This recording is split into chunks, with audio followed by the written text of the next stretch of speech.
Welcome to the How to Write a Book podcast, everyone. Welcome. It is March. It's March 2024. I hope you're having a wonderful year and time is flying by.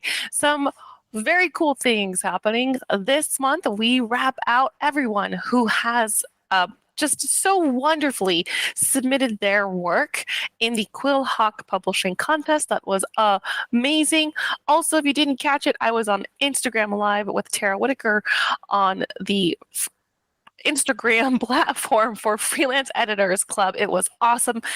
We talked about why I edit books, how I came into this. It was amazing. But probably the best news that I've had is that we made it into the top 20 podcasts on Good Pods for writing podcast, and that was amazing. That was so cool, so much fun. I was so glad. They give me a little badge and everything. I just can't figure out how to put on the website. Hey, I'm a writer, not a website person. So I'm excited to put it on there though. So this has been awesome. Thank you all so much for listening. It's a pleasure. So in this next interview, I am going to be talking with Gary Simonds, who was in the medical profession and then turned to writing. He is the author of Death's Pale Flag. I really liked his approach. It was a very methodical, but also a learning experience. We kind of talked about the industry as a customer service type of perspective and how he approached his editing. It was very insightful. So I hope that you all have a great listen and have a happy day. All right, let's dive on in. Welcome to the How to Write a Book podcast, the show that helps you plan, write, and publish your book, even if you're a beginner or just feel like one. Now, for your host, she's written over a dozen books and helps others bring their books to life. Here she is, Maciel. All right, and welcome everyone from the How to Write a Book podcast. Gary, how are you today? I'm doing great, thank you. Thanks so much for having me here. Oh, absolutely. Now, my first question is, where are you calling from? I am actually in a little town called Black Mountain, North Carolina now, and it is 20 minutes outside of Asheville, North Carolina, which is in the mountains of western North Carolina. Oh, wow. Is it snowing? No, we haven't had a lot of snow with us. Up on the peaks every so often, we've seen some snow this year. Oh, okay, lovely. I'm in Southern California, so, snow is just a fantasy over here. Well, it's off in the mountains, right? It is. Way over there. I can see. Well, thank you so much for joining us, Gary Simonds, author of Death's Pale Flag, as well as a few other nonfiction books that we would love to dive into. Now, thank you so much for being here. Before we get into the nitty-gritty of how you even do your works, can you please introduce yourself and tell us a little bit about yourself for the audience? Oh, geez. Well, I for most of my professional life or adult life, I've been a neurosurgeon, what people will often call a brain surgeon, and have practiced in a few places. I started off in the Army at Walter Reed in D.C., eventually ended up with Virginia Tech out in Virginia, and did lots and lots of surgery and took care of a lot of people through the years. I guess the way I got involved in writing, first of all, in medicine, you write a lot no matter what. You're just always writing, right? Writing patients' histories and physicals and stuff like that. And then you're often writing research type papers and things like that. But about 15 or so years ago, I got interested in burnout, particularly in healthcare providers, and did a lot of work in that realm, and eventually ended up writing 3 separate books on burnout in various healthcare workers. Amazing. Yeah, I saw that you had those books also under your belt.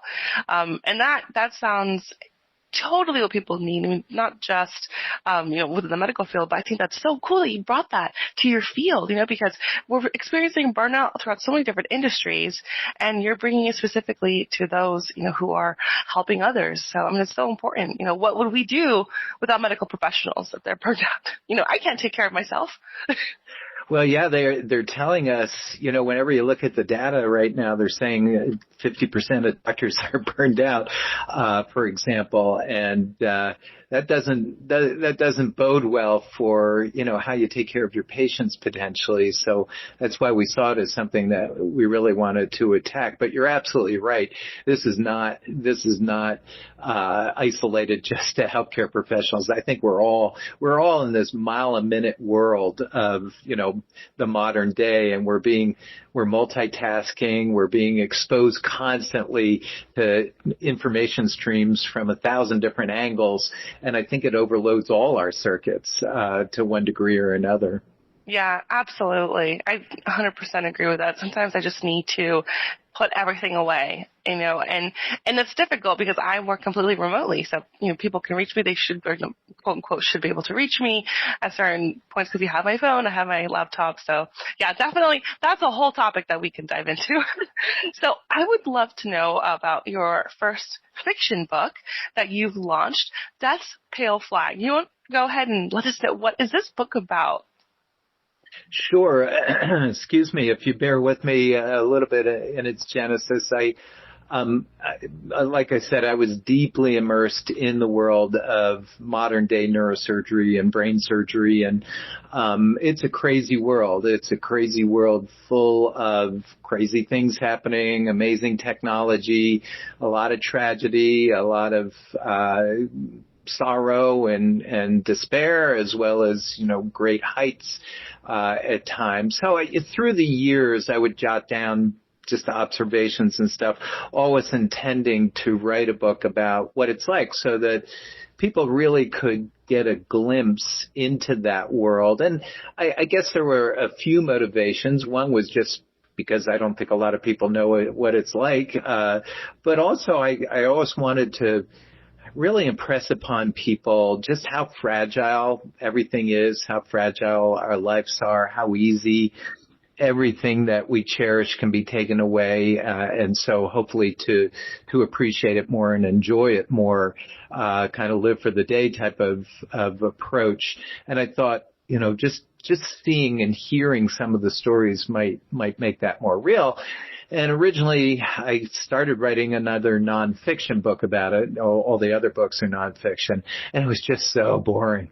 At least I thought. It felt like I was writing a book report, and I wasn't enjoying it. And then I thought, well, maybe if I write wrap it into a fictional story, that it might be much more enjoyable, much more immersive, much more emotive for people to read it. Really, really come to understand it if they kind of find themselves in the story in depth.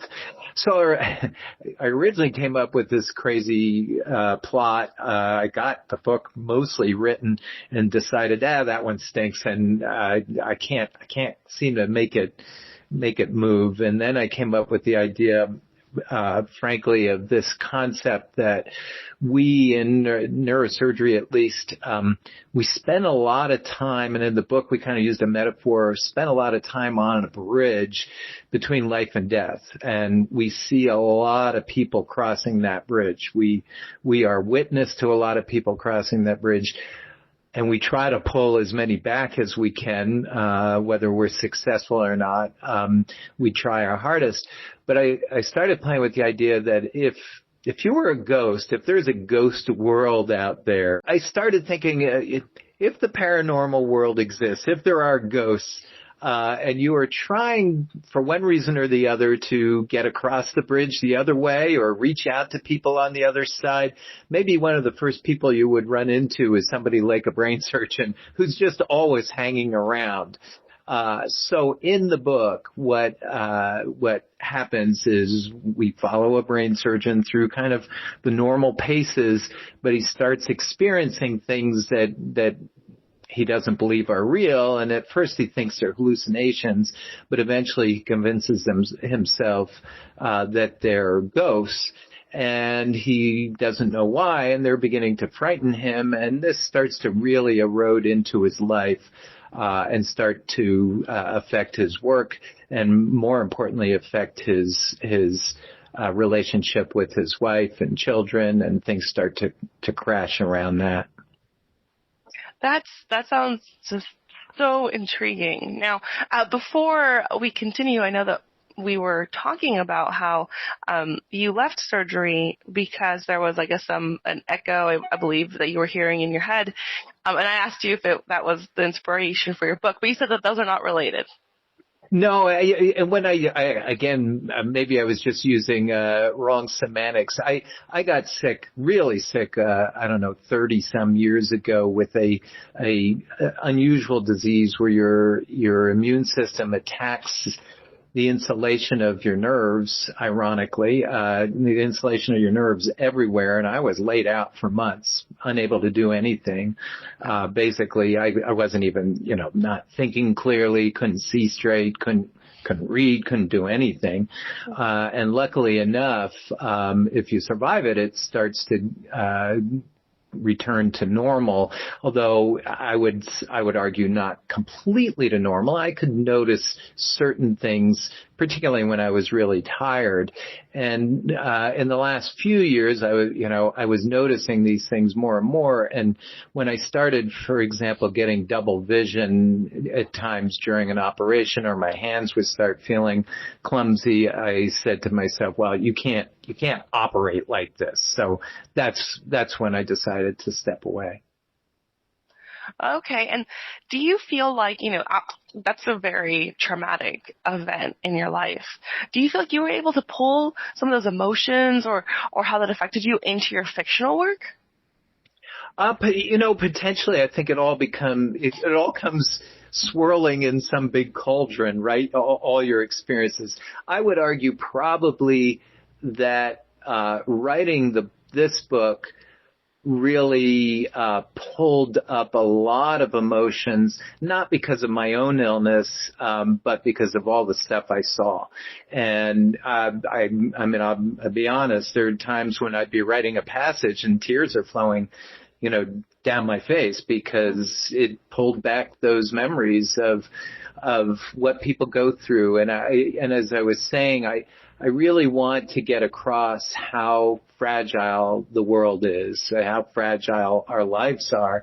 But I also really wanted to emphasize, and I think what brought the tears more than that, is how incredibly brave and human and the only word I could ever come up with that appropriately described it, but was full of grace. So many of the patients, the grand majority of the patients and the grand majority of their families were, through the many decades that I was doing this.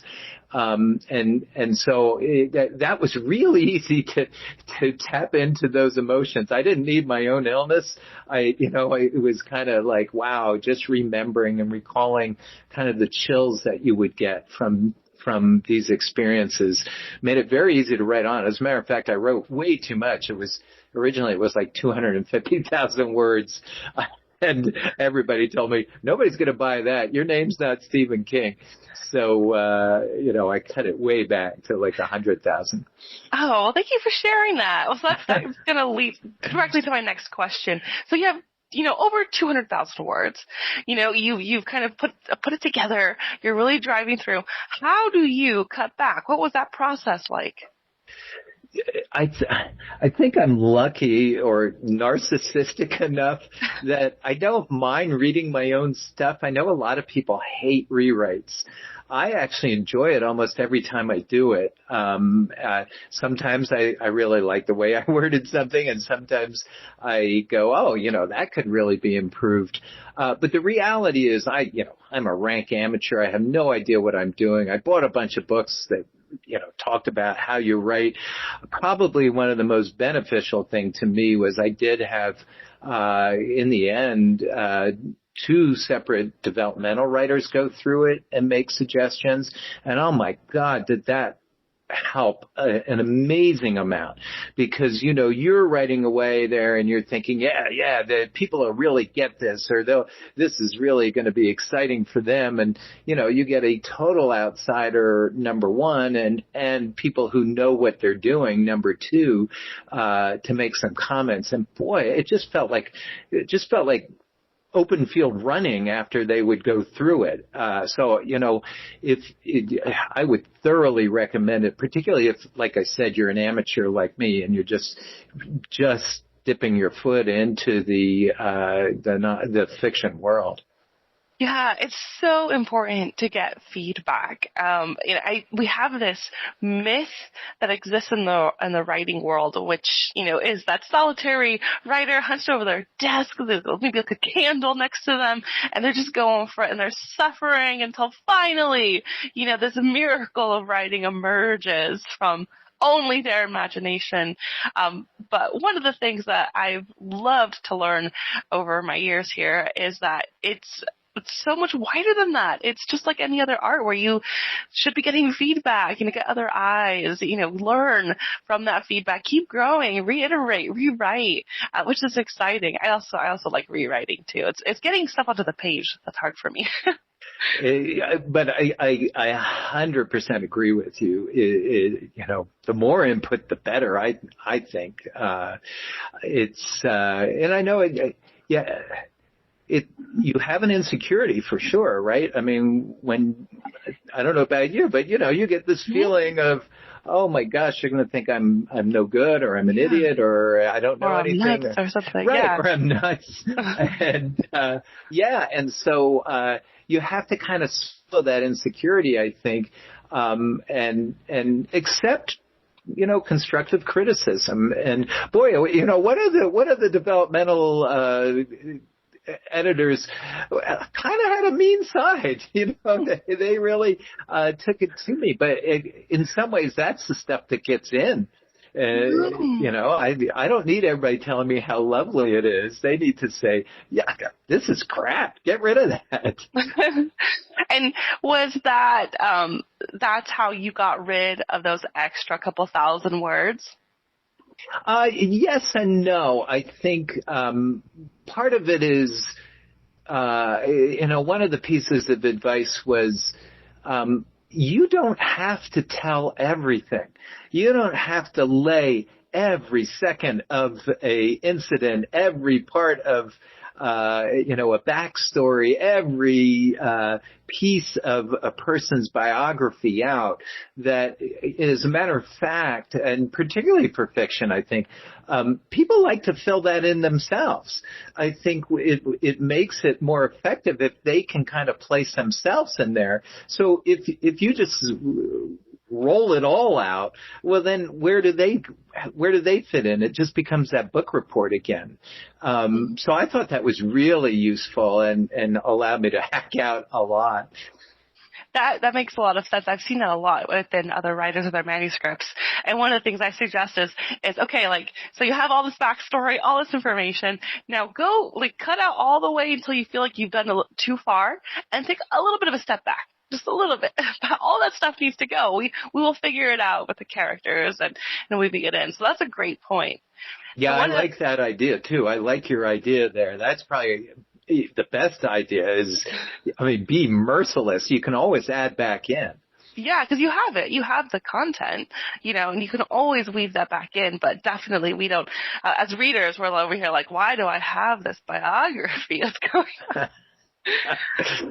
So how did you find your developmental editors? Did you go looking for them, and what were your criteria that you're this is going to be the person for me?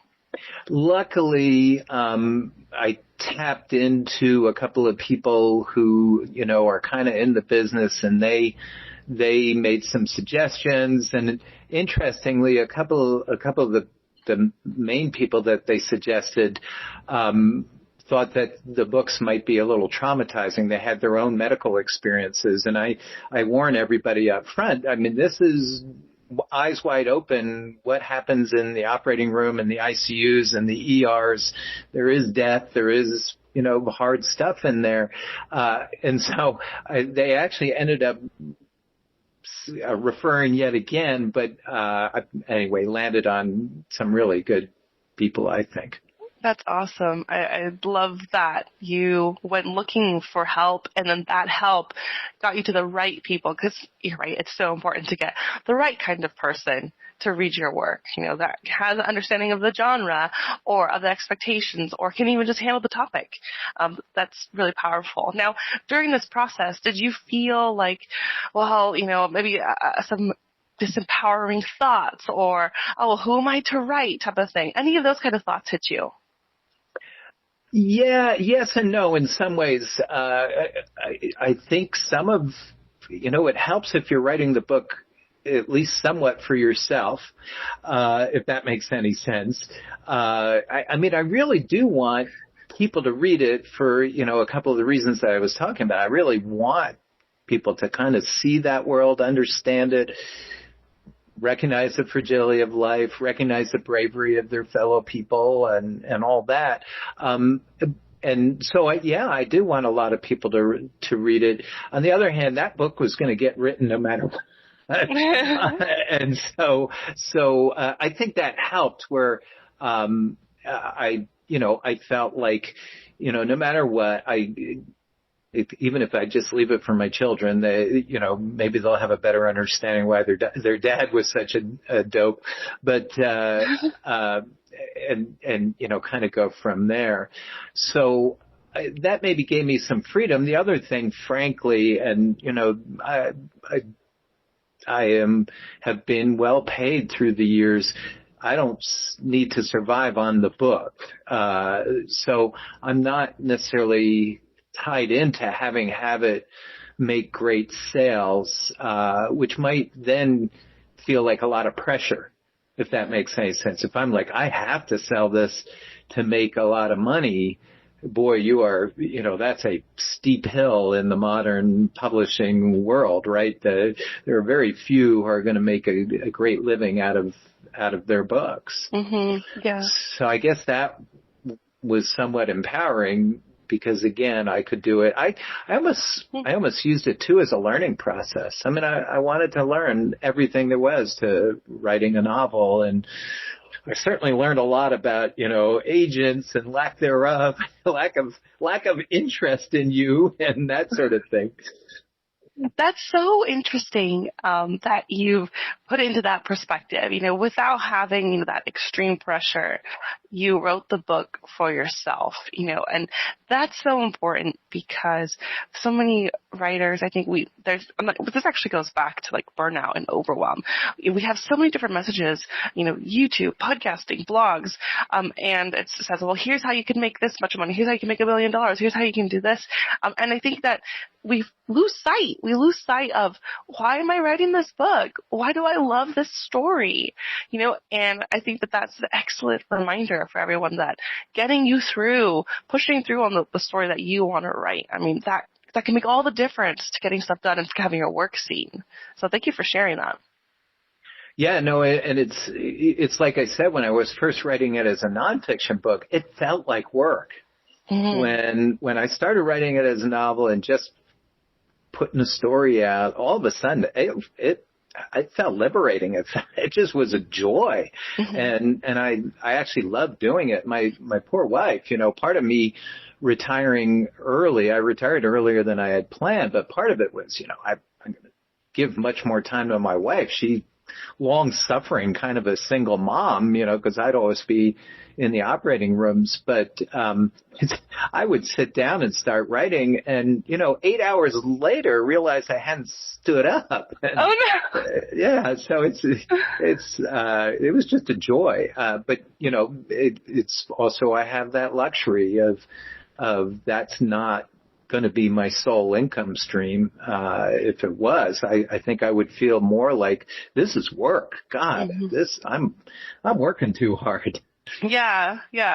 And thank you for sharing that. And I had a question going back to the editing process. Mm-hmm. I'm curious, how did you do it? So did you do like one developmental editor and then take their comments and then do another one, or did you do them both at the same time? A little bit of both ultimately, but I had planned to do it serially. And then it was coming back so slow from the first one that I thought, I'm just, because one thing you learn about neurosurgeons, we're impatient. One of the things, for example, I originally was going to try to go the traditional route, and I wrote my query letters to all these agents all over the place, and I by the way, I'm going to diss the agents and the industry to one degree or another. It is a rude, nasty industry when it comes to submitting queries. Nobody wrote me nasty things. They just didn't bother to answer. Period. Mm-hmm. And I think it's the slightest bit of courtesy just to be able to write back and say thanks, but no thanks. That's all they have to do. But they would just, completely ignore you. I was in a service industry. I just can't imagine treating people like that. So, for the many, many authors who are trying to get their stories out there and get them, find an agent and all that sort of thing, the very least the agents could do is just be polite. And, say thanks, but no thanks. And then we can get that. I agree. Yeah. Oh, no. Okay, hold on. We're good. Okay, cool.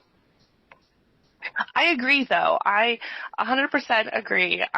We've been, or at least I haven't even shared more of my insights, but the more that I'm interviewing people, the more that I'm learning about so many different things that are within this industry that, can be improved, and from the customer service side, from how we put certain works on a pedestal, but why are they there? Because of huge marketing budgets. They don't tell you that. The reason that it's selling so much is because it's literally in front of everyone's faces. I mean, there's this whole, I should do an episode on that one day, but you're so right. Much to improve on. Yeah. No, you're right. It's a big morass once you start. I mean, and then when you release it, and I had no idea all the stuff that we're supposed to do to market. And unless you're Stephen King, even if you're in a big publishing house anymore, you got to do a lot of footwork. You got to, get on the social media and have opinions and say this and say that. And I don't know. It's interesting. But again, for me, it was great because I was learning a whole new field, a whole new industry. Yeah, no, absolutely. 100% agree with you. And I was going to ask, did you have editors for your nonfiction work as well? Was the process the same or how was it different? When we did the nonfiction, the two of the books went through a big medical consulting company who had a publishing arm. So it's kind of more traditional publishing, although it's not in the big five or whatever. It's big in the medical realm. And they had their own editors that went through. Luckily, they were pretty happy with it. And again, I don't mind rewriting. So I spent a lot of time rewriting. And they seemed fairly happy. In other words, there weren't major draconian changes, but, the books were more factual. They were more clipped. They were, just more to the point and stuff. So I think, there was less that, say, a developmental editor might do with it. And you ended up choosing a hybrid publisher, correct? What was that experience like for you? How did you find the right one? I think it's again, if you have the luxury of having some money, it's a really good experience. And it wasn't exceedingly expensive or anything like that, but it's one of these things with some of the independent publishers where you kind of share upfront expenses to one degree or another. And, the publishers say, we put this much into every book, and, we need you to help support this component of it. So, for example, they had their own developmental editor as well. So actually it went through 3 developmental editors in the end, I should say. And you pay for that independently. But they also go through a selection process. So you still have to query them. They read the book. They decide if they're, going to join you with it. And so at least they say they are very selective, and seems to be. They have some, they seem to have some very good books, coming out and all. So I think it's not the same as just publishing your own book. You still have to get through a selection process. But then it was a developmental editor, a copy editor, there's one other type of editor, whatever, just to polish it up. They have great cover artists. They make all the arrangements. They put you into, the various distribution services and all that. So it's been very, I think, very good. I think it has helped me a lot, particularly because I have no idea where to go, and they do. That sounds great. I mean, I'm so happy that your experience has turned out very well, because we've had a mix of people on the show. They have different experiences with hybrid publishers, and some are not so great, and others have been good like yours. So I'm super happy to hear that. Thank you for sharing that. Now, was there anything surprising about your journey that you've learned that you're like, wow, I didn't know I was going to do this, or maybe something about your own writing that you've learned that you would love to share? Yeah, I think you learn a lot about your own writing all the time, mostly that it's not all that good and can always be improved upon. And it is so amazing when you go back, and it's been a few months since you went through the first few chapters or whatever, and you go back and you go, oh my God, what could I have been thinking when I put things together this way? But I think one of the most fun things, and this is kind of one of the reasons why I would love for it to be read, widely, because I love talking to people about it. I guess maybe it's narcissistic again, but and they're quoting somebody, and I don't remember who or anything, but somebody made a point, and I think it's really neat and it's really fun.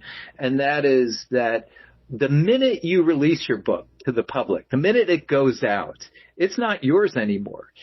People interpret it in so many different ways. And I've been at book clubs and stuff like that where, they'll often ask me, so what were you thinking when you had a ghost do this or that? And I've learned I'm not even going to answer. I just turn around and go, well, what were you thinking?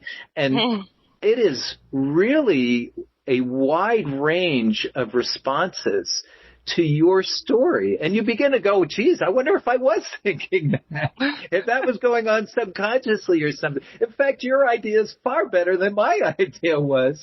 But I think that it makes it very organic. It makes it very living. It just becomes something that takes a life of its own, and some people will get real pleasure out of one thing. Some people will get real pleasure out of another. Some people really got mad at me for the ending. Some people were like, it's a great ending. I can't believe you did that. So I don't know. That has become the most fun part about the whole thing, is actually listening to other people's, how it affected them and what it made them think and what they thought the motivations of the characters were and stuff. So like even, the characters aren't mine anymore. They're theirs. The characters have their motivations, not my motivations. Oh, I love that. I love that. And and that's something that you have on your website for book clubs and book discussions. I'm curious, how did you start on your book discussion? Like, I want to say train, how did that start for you and how's it going? It sounds like it's been great.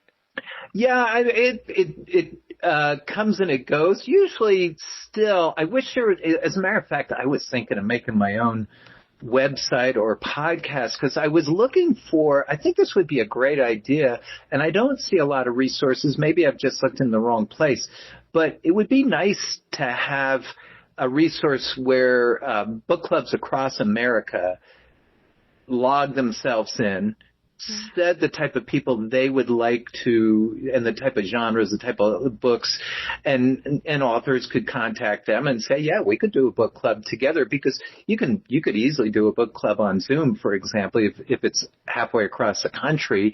And if it's local, I would certainly go. So when I do the book club things, it's usually through connections, more than that so far. I wish there was that, a solid resource for doing that. And like I said, I thought maybe if I came up with create my own website or something. So maybe we'll try that, or maybe somebody will be inspired to do it. But it's a blast is all I can say. What usually happens is a collection of, anywhere from 10 to 40 people, depending on the book club, and they'll introduce you one way or the other, and they'll say something like, you do want to make some remarks about your book, and I kind of say, well, I'd almost prefer if I get some remarks from you guys. And it's as soon as you open that up, they're willing to give some remarks. And if it seems like it's stalling, what I've used is, tell me what you thought about the ending, because that seems to be the most controversial part that I've run into so far. So I think maybe picking a part of the book might stimulate some emotions or some opinions if it seems like, it's not gaining momentum yet. But boy, I'll tell you, once it gets rolling, if the time goes like that, and you hear all these neat and amazing thoughts. And, who goes to book clubs? It's smart people who read a lot. So, you're learning from them. And I sometimes write down things and go, that's going in another book. Yeah, me too. Absolutely. I have like a little notepad with me, and I'm like, I'll write that down. Hold on. That is such a great idea. Let me know if you do that. I would love to be part of that. Because then, for people like me, we're looking, for amazing authors with amazing stories. So, I would definitely show up.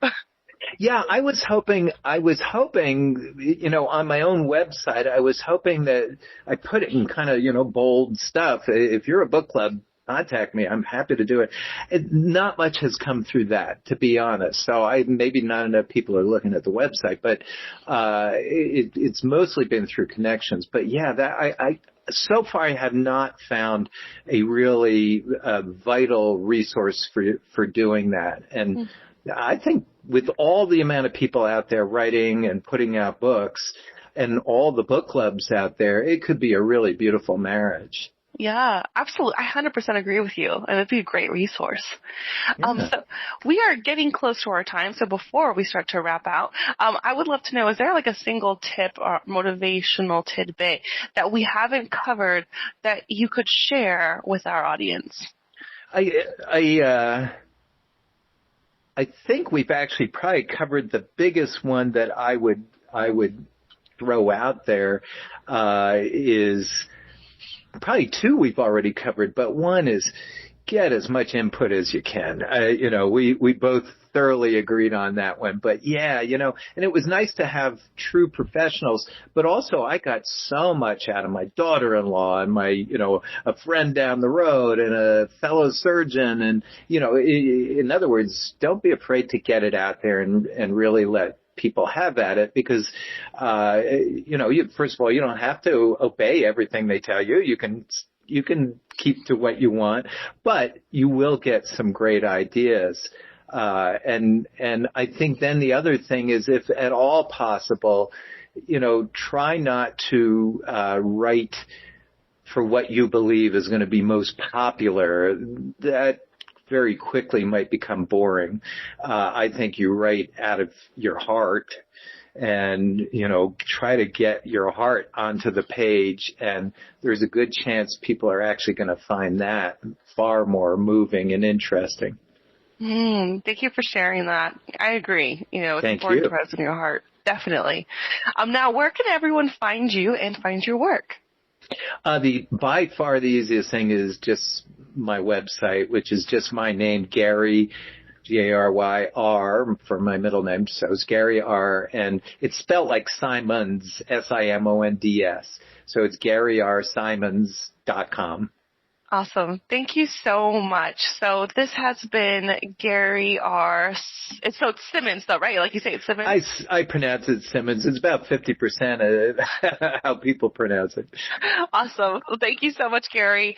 Author of Death's Pale Flag, along with a couple more nonfiction books. So thank you for being here. We really appreciate your time, really appreciate your input. And are you working on something else that we can look forward to? Yeah, a lot of people have told me I have to write a sequel to Death's Pale Flag. I wasn't really planning on that, but I'm almost done with a YA book, and I wanted to do a few YA books because I want kids to be reading. So it's totally, kind of a totally different direction, but.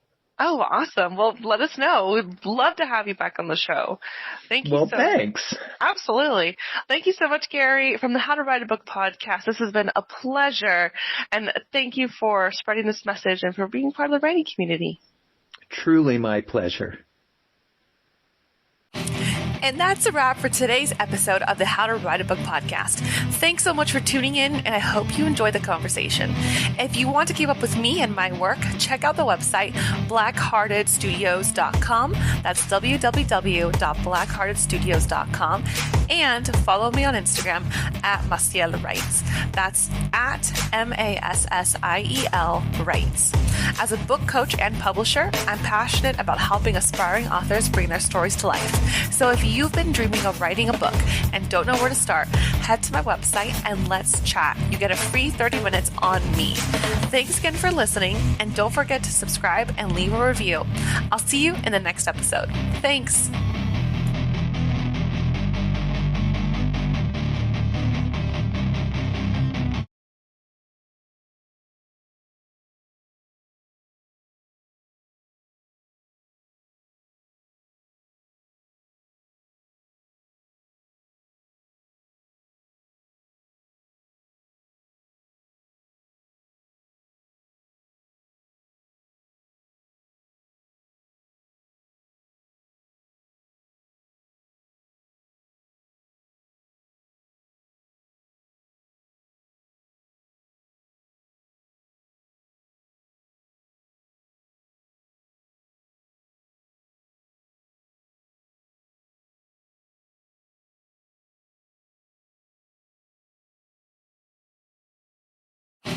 And that's a wrap for today's episode of the How to Write a Book podcast.